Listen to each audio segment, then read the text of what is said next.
శ్రీ గురుభ్యో నమః. ఫోటో వశీకరణం. ఈరోజు ఫోటో వశీకరణం గురించి చెప్పబోతున్నానండి.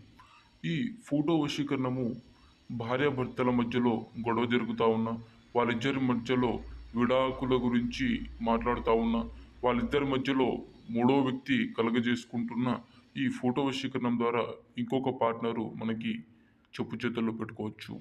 అదేవిధంగా మీరు ఎంతగానో ప్రేమించిన అమ్మాయి లేదా అబ్బాయిని మీ వశం చేసుకోవాలనుకున్నా, అది వన్ సైడ్ అయినా గానీ, టూ సైడ్ అయినా గానీ, వాళ్ళు ఎంత మొండిగా ఉన్నా సరే, మనం ఈ వశీకరణం ద్వారా వాళ్ళని మనం చెప్పు చేతుల్లో పెట్టుకోవచ్చండి.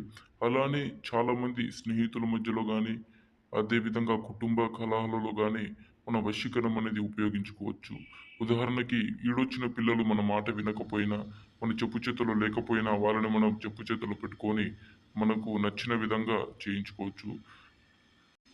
ఈ వశీకరణ పూజ మంచి కొరకే ఉపయోగించాలండి. చెడు కోసమైతే అస్సలు ఉపయోగించుకోకూడదు. కావలసిన వారు స్క్రీన్ పైన ఉన్న నెంబరుకి కాల్ చేసి గురుగారికి సంప్రదించండి. ఎటువంటి సమస్యలు ఉన్నా సరే గురుగారు దాన్ని తీరుస్తారు. అకార్డింగ్ టు చాతబడి పూజలున్నా సరే చేస్తారండి.